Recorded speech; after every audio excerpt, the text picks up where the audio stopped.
अध्यक्ष महोदय, मैं इस केंद्रीय संस्कृत विश्वविद्यालय बिल के अधिनियम उसमें विधेयक के समर्थन में खड़ा हूं। सबसे बड़े व्यक्तिगत संतोष की बात यह है कि पिछले बार जब देश के यशस्वी प्रधानमंत्री मोदी जी की कृपा से मैं मानव संसाधन विकास मंत्रालय में राज्य मंत्री बना था, ये केंद्रीय विश्वविद्यालय बनाने का प्रस्ताव मेरे द्वारा ही रखा गया था और इसे मेरे लिए बहुत व्यक्तिगत रूप से बहुत संतोष की बात है। मैं हमारे मानव संसाधन विकास मंत्री उनका बहुत अभिनंदन करता हूं, उनका बड़ा आभार व्यक्त करता हूं कि इस बिल को जल्दी से जल्दी इसमें लाए हैं और इस देश के सभी संस्कृत प्रेमियों का, सारी दुनिया के संस्कृत प्रेमियों का मैं उनको बधाई देता हूं, उनका भी अभिनंदन करता हूं। अध्यक्ष महोदय, हम लोग संस्कृत को देवी भाषा मानते हैं। देवी भाषा, देवी है उसमें अपौरुषीय भाषा, और कहते हैं कि संस्कृत का देवी भाषा का जो मूल है वो वेद है। इसलिए मैं आपकी अनुमति से अपनी बात वेद मंत्र से शुरू करना चाहता हूं।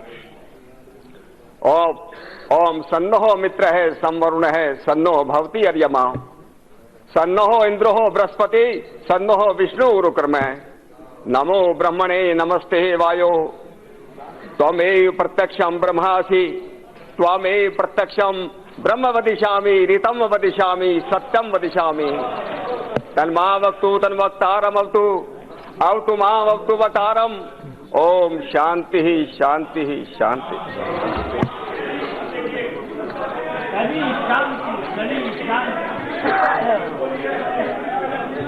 अध्यक्ष महोदय, मैं भारत के संविधान से अपनी बात शुरू करना चाहता हूं। आप ध्यान से सुनेंगे तो बहुत बातें नहीं मालूम चलेंगी आज। उनको पता नहीं भारत के संविधान का पहला अनुच्छेद ये कहता है, उसको अंग्रेजी में कहते हैं इंडिया, दैट इज भारत। जो भारत है उसके कारण इंडिया बना है। Bharat that is not India, Bharat के कारण जो है इंडिया बना है। ये भारत क्यों? भारतीय शब्द कहां से आया, देश का नाम कहां से आया? कहते हैं कि भारत दो शब्दों से बना है, भा प्लस रथ। भा कहते हैं प्रकाश को, भा कहते हैं ज्ञान को, भा कहते हैं रोशनी को, और रथ कहते हैं जहां व्याप्त हो। जिस देश के अंदर से धरती के ऊपर ज्ञान व्याप्त हो, रोशनी, ज्ञान की रोशनी चलती हो, उसका नाम भारत है। और इसलिए इस देश के अंदर जब भी हम कभी इसको, भारत के संविधान निर्माताओं ने बड़ा गहरा सोच किया होगा। अध्यक्ष महोदय, बहुत लोगों ने शायद ये ध्यान नहीं दिया होगा, आपकी इस कुर्सी के ऊपर, इस आसन के ऊपर संस्कृत में लिखा हुआ है धर्म चक्र प्रवर्तनाय। धर्म चक्र प्रवर्तन, धर्म चक्र के प्रवर्तन के लिए हम संसद के लोग यहां पर बैठे हुए हैं। 1950 में अनिल रंजन जी को मैं याद दिलाना चाहता हूं, 1950 में इस देश में सबसे पहले जो शिक्षा मंत्री बने, उस जमाने में शिक्षा मंत्री कहते थे, शिक्षा मंत्रालय होता था। और मैंने ये भी एक प्रस्ताव दिया था जब मैं राज्य मंत्री था कि इस मंत्रालय का नाम मानव संसाधन विकास मंत्रालय नहीं होना चाहिए, क्योंकि मानव केवल एक रिसोर्स नहीं, एक संसाधन नहीं है, उससे बहुत कुछ बढ़कर के है। और मेरा विश्वास है जल्दी ही हमारे माननीय मंत्री जी यहां बैठे, उनके नेतृत्व में जल्दी ही इस एचआरडी मिनिस्ट्री का नाम बदल करके शिक्षा मंत्रालय किया जाएगा। तो मैं अध्यक्ष महोदय कह रहा था, 1950 में अक्टूबर में इस देश के पहले शिक्षा मंत्री मौलाना अब्दुल कलाम आजाद ने उस समय के सभी प्रदेशों के मुख्य सचिवों को एक पत्र लिखा और उन्होंने कहा, हमारा देश जिस बात के कारण प्रसिद्ध था, विश्व गुरु था, हमारे अंग्रेजों के कारण, लॉर्ड मैकाले की शिक्षा पद्धति के कारण ये देश अपने मूल से भटक गया। हमारे बच्चों में संस्कारों की कमी आ गई और इसलिए अगर अपने बच्चों में संस्कार दोबारा लाना है तो उनको क्या सिखाना है? उन्होंने कहा था, संस्कृत में एक शब्द है, पत्र अंग्रेजी में, लेकिन उन्होंने लिखा था संस्कृत में एक शब्द है जिसको धर्म कहते हैं। ये धर्म सब जगह पढ़ा जाना चाहिए। धर्म का मतलब रिलीजन नहीं है। दुर्भाग्य की बात यह है कि हम लोगों ने धर्म को रिलीजन बदल दिया। ये हमारे जो है विदेशी लोगों के प्रभाव में आकर के हमारे विद्वान कहने लगे कि धर्म का मतलब जो है वो रिलीजन है। धर्म कहते हैं धर्मोधार्यते प्रजा, जिससे जो है, और इसलिए संसद के अलग अलग जगह पर जगह जगह संस्कृत के वेदों के वाक्य लिखे हुए हैं ताकि हम उनसे प्रेरणा ले सके। ये भी लिखा हुआ है धर्मोधार्यते प्रजा, तो जिससे देश का रक्षण हो, जिस शरीर का रक्षण हो, जिस शरीर को धारण किया जा सके, समाज को धारण किया जा सके, उसी का नाम धर्म होता है। तो मैं कह रहा था अध्यक्ष महोदय, दुनिया की बड़ी बड़ी सभ्यताएं है, इतिहास गवाह है इस बात का कि दुनिया की सभ्यताओं ने ईंट पत्थर मार्बल और ईंटों से स्टीलों से किसी ने महल बनाए, किसी ने किले बनाए, किसी ने पिरामिड बनाए, लेकिन समय के थपेड़ों ने सबको जो है धराशाही कर दिया। रेगिस्तान की हवाओं ने पिरामिड को गिरा दिया या पिरामिड को ध्वस्त कर दिया। लेकिन दुनिया की बहुत सी सभ्यताएं, मिस्र, रोम, यूनान, बेबीलोनिया, मेसोपोटामिया, मायान, सब खत्म हो गई, लेकिन भारत की संस्कृति बची रही। इसका कारण क्या था? अल्लामा इकबाल ने ये बात कही थी, मिस्र, रोमा सब मिट गए जहां से, लेकिन बाकी है नामो निशा हमारा। कुछ बात है कि हस्ती मिटती नहीं हमारी, कुछ बात है कि हस्ती मिटती नहीं हमारी, सदियों रहा है दुश्मन दौरे जहान हमारा। वो बात क्या थी? कुछ बाकी है नामो निशा हमारा। कौन सी बात थी जिसके कारण भारत की संस्कृति बची रही? और मेरा ये कहना है अध्यक्ष महोदय, ये केवल मात्र उस भारतीय संस्कृति के कारण, संस्कृत के कारण, जहां संस्कृत है वही संस्कृति है, जहां संस्कृत है वही संस्कार है, जहां संस्कृत है वही जो है तो प्रगति और उन्नति है। इसलिए भारतीय संस्कृति ने किसी अनित पदार्थों, किसी महल, मंदिर, किलों के ऊपर, किसी पैगंबर, भगवान, किसी महापुरुष के ऊपर भारतीय संस्कृति का अस्तित्व नहीं है। किसी भी महापुरुष के ऊपर अस्तित्व नहीं है। भारतीय संस्कृति का अस्तित्व जो है नित्य बातों के कारण, जिसको हम हमारे ऋषियों ने कहा, वो शब्दों के ऊपर है। ईश्वर प्रदत्त दैवीय जिसको हम वाक्य, जिसको मैंने कहा था, जिस भाषा के कारण उस पर परमेश्वर से प्रारंभ हुई। हम ये मानते हैं लाखों करोड़ों वर्षों से इस देश के ऋषि ये कहते रहे कि भाषा जो है, भाषा का मूल परमात्मा से आया, भगवान से आया, ईश्वरीय अपौरुष है। ये पिछले लगभग 200 वर्षों से, लगभग जब से अंग्रेज इस देश के अंदर आए, तब से दुनिया के अंदर इस बात पे जो है डाउट करना शुरू कर दिया, शक होना शुरू हो गया। ऐसे बोलते हैं कि आदमी ने जो अपनी भाषा सीखी, पेड़ पौधों से पक्षियों को बोलते हुए देखा, जानवरों को चिंगाते देखा, और उससे जो है उन्होंने भाषा सीख ली। आज भी अगर लाखों करोड़ों शब्दों को आकाश में कोई फेंक दे तो कोई लिटरेचर तैयार नहीं होने वाला। न शेक्सपियर का लिटरेचर तैयार होने वाला, न कालिदास का ग्रंथ तैयार होना। आज के जमाने में जब आदमी इतना जो है उन्नत है, आज भी अगर आदमी के बच्चे को जंगल में छोड़ दिया जाए, पैदा होते जंगल में छोटे बच्चे को छोड़ दे, बोलना भी नहीं सीख पाएगा, चलना भी नहीं सीख पाएगा, पढ़ने की बात तो अलग है। और हम कहते हैं कि हमने जानवरों को देख करके भाषा सीख ली।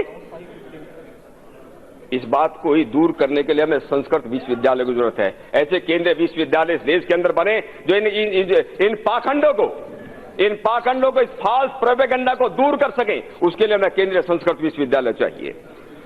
मैं ये कह रहा था अध्यक्ष महोदय कि हमारा जो साहित्य, हमारी जो संस्कृति है, हमारी ये संस्कृत भाषा ये ईश्वर से चली है। और इसलिए हमारे में 5000 वर्ष पहले भगवान व्यास ने, वेद व्यास ने बात कही थी, अनादि निधना नित्यः वागुत्सृष्टः संभुवा आदो वेदमय दिव्या यतः सर्वः प्रवर्तये।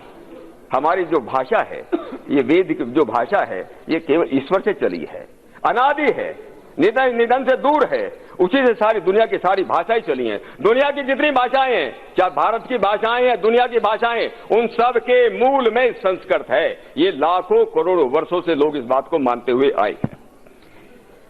ये भाषा, मैं कहता हूं, मैं सब बातों पे आऊंगा, चिंता मत करो। वेदों से मैं आऊंगा मैडम, उसमें आऊंगा सब बात। हाँ, उसमें भी आऊंगा मैं। इसलिए हम लोगों ने कहा ये वेदों से सब निकला है। वेद के शिक्षा सार्वभौमिक है, सबके लिए कल्याणकारी है। चारों वेदों के अंदर कहीं भी जो है अपने देश का नाम नहीं है, केवल हिंदुस्तान भारत के लिए है। कहीं भी ये नहीं आया ये जो है किसी जाति विशेष के लिए है, वो सारी दुनिया के लिए है, यूनिवर्सल है, सारी दुनिया के लिए। इसलिए जो आज कर, और इसलिए हम लोग कहते हैं जिस दिन भारत से वेद खत्म हो जाएंगे उस दिन भारत की हस्ती खत्म हो जाएगी, और जिस दिन संस्कृत खत्म हो जाएगी उस दिन जो है भारत से वेद खत्म हो जाएंगे।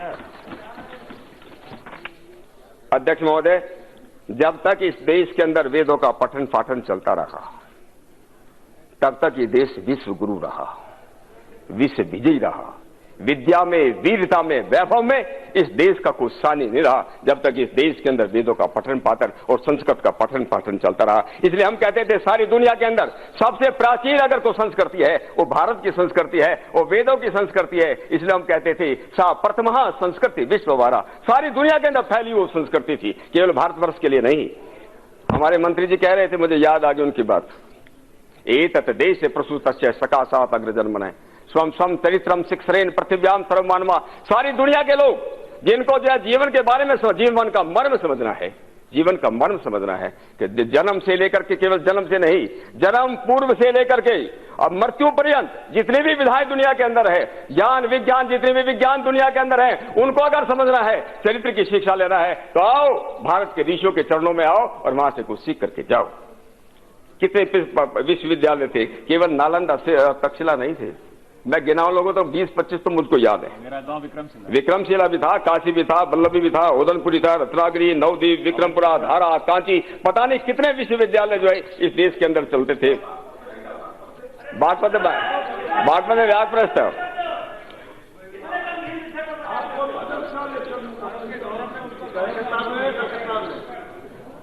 मैं हमारे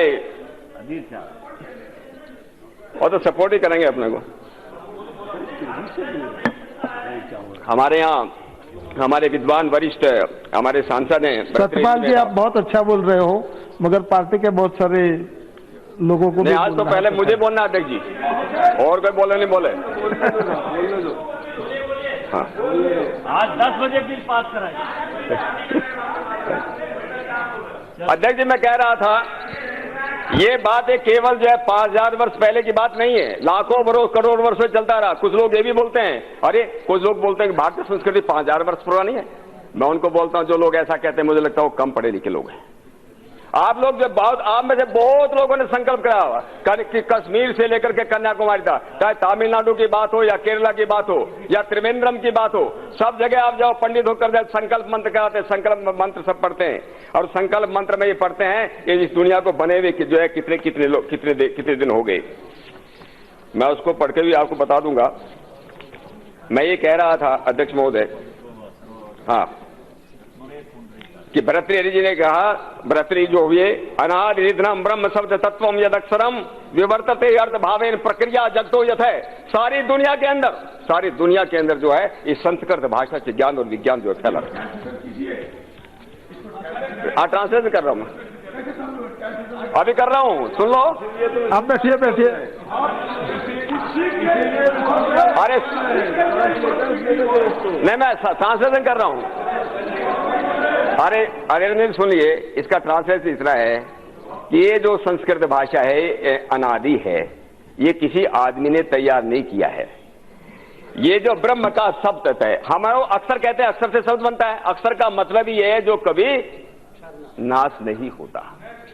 शब्द परमानेंट है, सब इटर्नल है, सनातन है। और इस शब्द की जो बताने की जरूरत नहीं। आज हम लोग टीवी देखते हैं, हम लोग रेडियो सुनते हैं, हम लोग मोबाइल फोन करते हैं, ये सारे के सारे शब्द जो परमानेंट है, क्योंकि शब्द भी साउंड एनर्जी है और एनर्जी कभी खत्म नहीं होती, उसका केवल रूप बदलते हैं। इसलिए शब्द को कभी जो है उसको जो खत्म नहीं होता।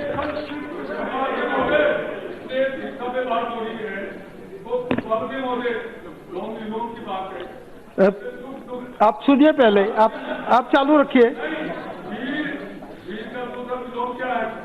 अरे अध्यक्ष महोदय, हाँ, अध्यक्ष महोदय, मैं अध्यक्ष महोदय कह रहा था कि लगभग जब तक सत्यपाल जी, आप 1 मिनट में अपनी बात को कंक्लूड कीजिए। हाँ? 1 मिनट में नहीं होगा भारत जी, 14 हो गया, 14 मिनट, 5 मिनट में भी नहीं होगा।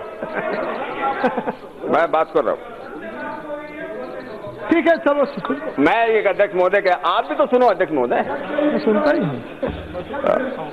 अध्यक्ष महोदय, मैं कह रहा था जब इस देश में अंग्रेज आए उन्होंने इस प्रकार का दुष्प्रचार कर दिया, शुरू किया कि संस्कृत भी विदेशी है। जैसे आर्य लोग बाहर से आए, आर्य यहाँ के मूल निवासी नहीं थे, वो संस्कृत लेकर के आए, इसलिए आर्य भी विदेशी भाषा है। ये यूरोप, इसके जो मूल है वो जो है यूरोपियन है। और हमारे लोग को इस बात को सुनकर के बड़े खुश होते हैं। उन्होंने कहा प्रमुख वाले, द्रविड़ वाले, या तो उसमें जो है इस देश को बांट दिया। कोई यहाँ आदिवासी रहते थे, यहाँ द्रविड़ लोग रहते थे। इस देश का सबसे पुराना नाम अगर कोई मिलता है वो आर्यवर्त मिलता है। हम सब लोग आर्य, द्रविड़ विद्वानों को कहते हैं, द्रविड़ जो है विद्वानों को कहते हैं, उनका कोई अलग उससे नहीं है, वो सब विद्वान तो है। भारत को राष्ट्र नहीं। इस देश ने 4 बड़ी गलतियां की। विद्वान, इंटेलेक्चुअल, बुद्धिजीवी, आप इंटेलेक्चुअल हो, एरोडाइट, और आर्यावर्त में सब रहते, आर्यवर्त में से ये सब आर्यवर्त है। हाँ। इस देश ने 4 बड़ी गलतियां की। पहली गलती, हमारे माननीय गृह मंत्री जी उस दिन बोल रहे थे कि धर्म के नाम पर हमने, रिलीजन के नाम पर, मैं उसको धर्म नहीं कहता हूं, संप्रदायों के नाम पर देश का बंटवारा कर दिया। नंबर 2 गलती, भाषाओं के नाम पर राज्यों का बंटवारा कर दिया। जातियों के नाम पर, उपजातियों के नाम पर समाज का बंटवारा कर दिया। लेकिन जो सबसे बड़ी गलती की, सबसे बड़ी गलती ये थी कि अंग्रेजों ने जो शिक्षा पद्धति चालू की, अंग्रेज जो विचार लाए उसको जो का तो स्वीकार कर लिया, उसका जो का तो स्वीकार कर लिया। अब दुर्भाग्य ये, मैक्स मुलर कहता था, लॉर्ड मैगन,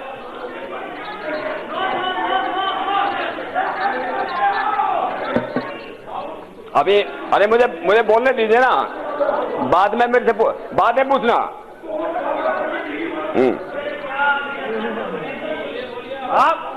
आप किसी भाषा में पढ़ो, दिक्कत है। देखिए, दिक्कत क्या है? लॉर्ड मैकाले का भाषण पढ़िए आप, लाइब्रेरी में किताब है। He is not saying any language. He is not against language. He is saying, मैं एजुकेशन पॉलिसी की बात कर रहा हूँ।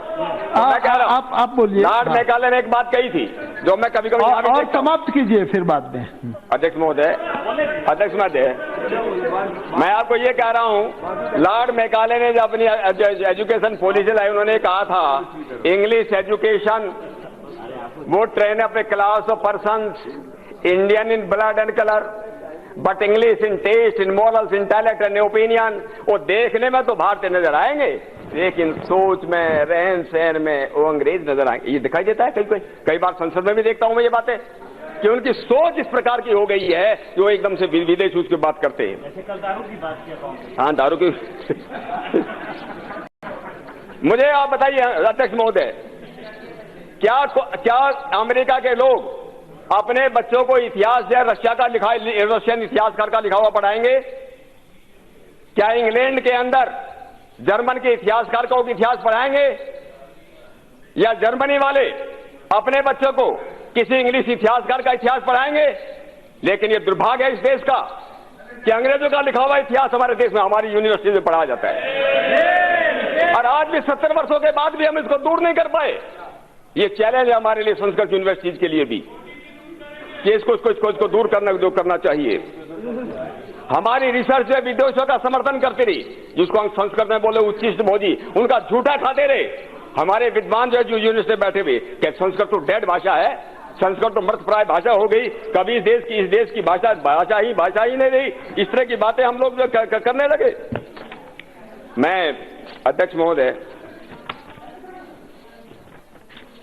क्या संस्कृत कभी इस देश की भाषा थी? मैं 2-3 उदाहरण देता हूं। रामायण महाभारत के बारे में सबने सुना है, सीता जी भी संस्कृत बोलते थे, हनुमान जी भी संस्कृत बोलते थे। हनुमान के बारे में 4 वेदों के विद्वान थे। आदि शंकराचार्य केरल के थे। माहिष्मती नगरी मध्य प्रदेश के अंदर थी, वहां जाते हैं और एक मंडन मिश्र उस जमाने का बहुत बड़ा विद्वान थे। बिहार के? हाँ ठीक है भाई, इसमें कुछ बिहार का मान लिया मैंने, चलो ठीक है। माहिष्मती नगरी के अंदर मंडन मिश्र का पता पूछते हैं, नदियों से पानी भरती हुई महिलाओं को पूछते हैं, क्या आप मंडन मिश्र का मुझे पता बता सकती हैं क्या? घड़े भरकर लेके के जा रही हैं, और महिला कहती हैं स्वतः प्रमाणम प्रत्यय प्रमाणम, किराड़ न यत्र संकिरंते द्वारस निदा सन निरुद्धा जाने ही तत् मंडन पंडितों के। जहां मैना, तोता मैना होता है ना, मैना द्वार पर बैठ करके स्वतः प्रमाणम प्रत्यय प्रमाण कर रही हो, वहां जाकर के पता लगा वो जो घर मिलेगा और जो है मंडन मिश्र का घर मिलेगा, जिसको लोग, हमारी महिलाएं भी जो है इसे 27 तो ऋषिकाएं थी इस देश के अंदर, जो है ऋषि जिसको बोलते हैं ऋषियों मंत्र दृष्टा रहे, जिनको जो है मंत्रों का दर्शन करने वाले, ऐसी 27 हमारे देश के अंदर, लोपा, मुद्राहा, गार्गी, पता नहीं कितना लोभा, कितने नाम हमारे उसमें मिलते हैं। नेक्स्ट एक और मैं जरूर उदाहरण देना चाहता हूं।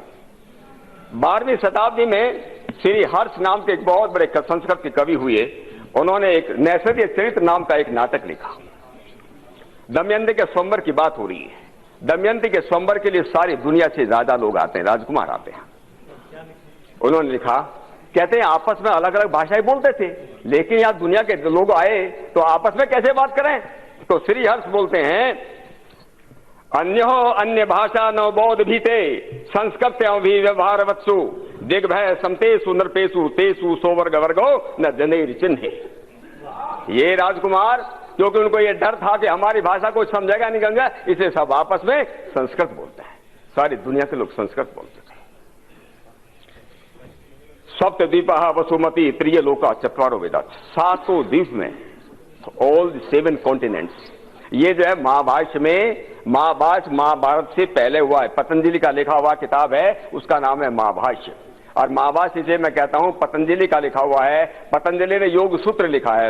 योग सूत्र पर सबसे पहली कमेंट्री, सबसे पहली व्याख्या वेद व्यास ने की है। वेद व्यास महाभारत के जमाने में थे। इसका मतलब पतंजलि जो है 5000 साल पहले से उन्होंने लिखा, उस जमाने में लिखा कि सारी दुनिया के अंदर एक ही भाषा चलती थी और उस भाषा का नाम संस्कृत। अध्यक्ष महोदय, मैं अभी 2 महीने पहले कडप्पा गया था, आंध्र प्रदेश में। हमारा ये संपर्क अभियान था पार्टी का। हम किसी के परिवार में गए तो वो बोले थे, उन्होंने बोले भी आप लोग तो ये भारतीय जनता पार्टी के लोग हिंदी को हमारे ऊपर थोप रहे हैं। तो मैंने कहा ऐसी तो कोई बात नहीं। तो मैंने कहा आप लोग जो हिंदी को थोपने की बातें करते हो, लेकिन विदेशी भाषा अंग्रेजी से बड़ा प्यार करते हो, उसका तो कोई विरोध नहीं करता। वो चुप हो गए। फिर मैंने उनको कहा कि हिंदी की बात कर दो, कि आप संस्कृत को स्वीकार करेंगे?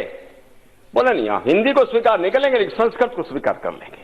आप कहीं भी जाओ, संस्कृत तो लोग स्वीकार करने के उनको मालूम है कि संस्कृत जो है उनकी उसको बात है। हमारी अध्यक्ष ओके, डोंट वरी, मैं संस्कृत पढ़ने के, बैठ जाइए, संस्कृत पढ़ने के फायदे सुनो। आप इधर बोलो। हाँ, यू एड्रेस टू चेयर। अध्यक्ष महोदय, मैं संस्कृत पढ़ने के फायदे बताता हूं। कोई पढ़े न पढ़े, माने न मत माने, मैं संस्कृत पढ़ने के फायदे क्या होंगे ये बताना चाहता हूं। पूजन कैसे करोगे बगैर संस्कृत के? देखो, सबसे पहले तो मैं कहना चाहता हूं कि सारी भाषाओं की जननी जो संस्कृत है। हमारे यहाँ जो बोलते हैं अलग अलग भाषाओं की, हिंदी, मराठी, बंगला, गुजराती, उड़िया, तो बोलते हैं डायरेक्ट जो संस्कृत से निकली। लेकिन जो हम लोग जो साउथ इंडियन भाषाएं बोलते हैं, साउथ इंडियन भाषाएं, तेलुगु, कन्नड़, तमिल, मलयालम, इनका पुराना ग्रामर देख लीजिए, इनके व्याकरण देख लीजिए। मलयालम के अंदर भी जो केरला के लोग हैं उनको मालूम होगा, प्रेमचंद्र जी, यहाँ 70% अभी भी संस्कृत के शब्द हैं। तमिल के अंदर 30% है। मैं मानता, तेलुगु और कन्नड़ में 50 से 60% जो वर्ड है वो करेगा। ठीक है, मराठी, तेलुगु और कन्नड़ के व्याकरण आरंभ में संस्कृत में ही लिखे गए। और मैं किताबों का नाम बताता हूं। मराठी में सबसे पहले, अरविंद जी, मराठी में सबसे पहले जो व्याकरण लिखा गया उस किताब का नाम है पंचवर्तिका। कन्नड़ में लिखा गया सबसे पहले जो व्याकरण की किताब लिखी गई उसका नाम है शब्दमणि दर्पण बा काशीराज, ये संस्कृत में लिखी गई। तेलुगु में सबसे पहले व्याकरण ग्रामर की किताब आई, उसका नाम है आंध्र शब्दार्थ चिंतामणि, आदि कवि नानैया ने लिखी है, कि संस्कृत से लिखा। अब मैं कुछ लोगों अंग्रेजी की बात कर रहा हूं, वो अंग्रेजी तो सभी जानते हैं। मुझे कम से कम 100, मैं आपको बता दूं, नाम हम लोग बोलते हैं संस्कृत में, नेम कहां से आया है? नाम पढ़ लो या नेम पढ़ लो, पथ पढ़ लो या पाठ पढ़ लो, आकर्षण पढ़ लो या अट्रैक्शन पढ़ लो, शोक कह लो या शोक कह लो, अंत कह लो, एंड कहो, तकनीकी टेक्नोलॉजी कह लो, स्रोत बोलो, सोर्स बोल दो। मैं कह रहा हूं संस्कृत से अंग्रेजी में शब्द गए हैं। अंग्रेजी का भी मूल, अंग्रेजी की भी जननी जो है संस्कृत है।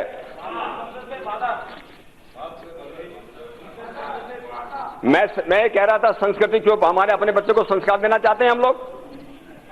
हमारी संस्कृति की, हमारे संस्कारों की जननी हमारे पूर्वजों की भाषा है, हमारे पूर्वजों की भाषा है, प्योरेस्ट है, शुद्धतम है, साइंटिफिक है। ये किसी आदमी नहीं बने। देखिए दुनिया के लोग कोई भी आदमी हो शुद्धतम खाना खाना चाहता है, प्योर से प्योर हवा में रहना चाहता है, अच्छे से जहां कोई पोल्यूशन हो, प्रदूषण, पानी पीना चाहता है। तो क्या भाषा जो हमारे पूर्वजों की भाषा आई, क्या हम उस प्योरेस्ट भाषा को हम इस्तेमाल करेंगे? नहीं तो यह हमारी कृतज्ञता है। हम अपने पूर्वजों की भाषा को अगर हम नहीं, उसका अवहेलना करते हैं, उसको नहीं सीखते, ये मुझे लगता है हमारा जो है बहुत बड़ा कृतज्ञता है। बच्चे को सबसे ज्यादा प्यार का, अभी खत्म कर दूंगा 5 मिनट में। बच्चे को सबसे ज्यादा आनंद जो है अपनी माँ की गोद में आता है ना। गरीब का बच्चा हो, परिवार किसी के धनी का बच्चा हो, सबसे ज्यादा आनंद अगर बच्चे को आता है अपनी माँ की गोद में आता है। मैं कहता हूं हमारे पूर्वजों की, हमारी प्राकृतिक भाषा, हमारे पूर्वजों की भाषा, हमारे देवों की भाषा, सबसे ज्यादा हमारी जो दुनिया की सब जननी जो है वो संस्कृत है। ये जो संस्कृत पढ़ेगा मजा तो उसी को आएगा भाई, आनंद तो उसी को आएगा, जो नहीं पढ़ेगा उसको नहीं आएगा। मैं कहता हूं सब प्रकार का ज्ञान, विज्ञान, कला इसके अंदर है। इतनी समृद्ध भाषा कोई नहीं है दुनिया के अंदर, कोई नहीं है। बहुत लोग मैं बताने के लिए बहुत कह सकता हूं, चाहे कृषि शास्त्र है, चिकित्सा अर्थशास्त्र है, धर्मशास्त्र है, ज्योतिष है, गणित है, विमान विद्या, रसायन, भौतिक, जितने भी है सारी की जो है। दुनिया कैसे बनी साइंस बता सकती है, दुनिया कैसे बनी साइंस बता सकती है, दुनिया क्यों बनी ये साइंस नहीं बता सकती, ये संस्कृत बता सकती है। ये संस्कृत बताती है कि दुनिया क्यों बनाई, ये दुनिया क्यों बनी, ये हमारे दर्शन बताते हैं। जन्म से मैं आपको बताया था ये दुनिया कब बनी, मैं आपको कह रहा था ये धरती पर मानव कब आया, इसको जो बताने के लिए जो मैं बता रहा संकल्प मंत्र आज ही पढ़ते हैं। अधय श्री ब्रह्मणे द्वितीय प्रार्धे शीत वारहा कल्पे वैवस्व मनमंत्रे अष्टाविंशति तमे युगे कलयुगे कली प्रथम चरणे भूलोके जम्बूद्वीपे भारतवर्षे भरतखंडे आर्यवंत करते देशे अमुक नगरे ग्रामे। बहुत धन्यवाद, बहुत समाप्त कीजिए। 2 मिनट महाराज। संस्कृत में जो विज्ञान है, बहुत लोगों को ये कंफ्यूजन है, इसमें बताना चाह रहा हूं मैं। संस्कृत के यूनिवर्सिटी को बताना अध्यक्ष जी आपकी आज्ञा से, मगर समाप्त कीजिए। समाप्ति करने की उसमें उसी की तरफ जा रहा हूं अभी तो विशेषकर। देखिए मैं एरोनॉटिक्स स्पेस की मैं एक बात बताना चाहता हूं। 1965 में 1965 में अधीर रंजन जी, चीन ने तिब्बत के ऊपर कब्जा पहले हो गया था, लेकिन लासा में उनको कुछ संस्कृत के कुछ चैप्टर मिले, किताब का नाम नहीं मिला। ये लिखा हुआ है सारी बातें, मैं किताब का नाम बता रहा हूं आपको। एक अमेरिकन प्रोफेसर ने एक किताब लिखी है, anti gravity handbook. Anti gravity handbook किताब का जो राइटर है उसका नाम है डेविड हैचर चाइल्डरेट। वो आप अपने उस इंटरनेट पे देख सकते हो, डेविड हैचर चाइल्डरेट। उसने किताब को कहानी दी है। कहानी क्या दी है कि 1965 में लासा के अंदर कुछ संस्कृत के कुछ पेज मिले, तो उन्होंने इसका ट्रांसलेशन करने के लिए चाइनीज में एक अमेरिकन प्रोफेसर रुथ रैना नाम की पंजाब यूनिवर्सिटी में, चंडीगढ़ में एक प्रोफेसर आई हुई थी 1965 में, उनको ट्रांसलेशन करने के लिए भेजा।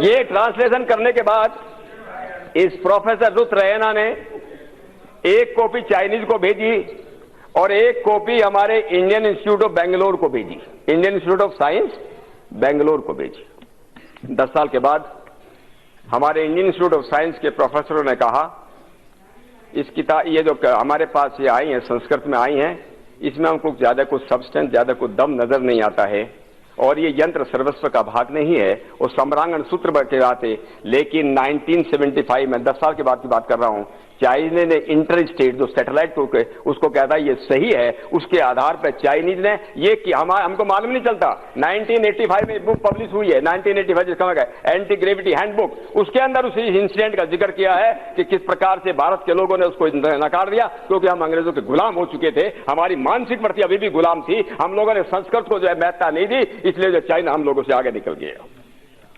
मैं कह रहा था संस्कृत में विज्ञान, वैमानिक शास्त्र के कर रहा हूँ महाराज, मैं अध्यक्ष जी जल्दी कर रहा हूँ।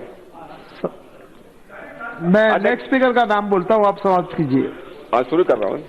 जब मैं इम्पोर्टेंट बात बता रहा था, समय कंक्लूड कर रहा हूँ। एक और मैं बात बताना चाह रहा था। अरे चौधरी साहब बैठ जाइए थोड़ा।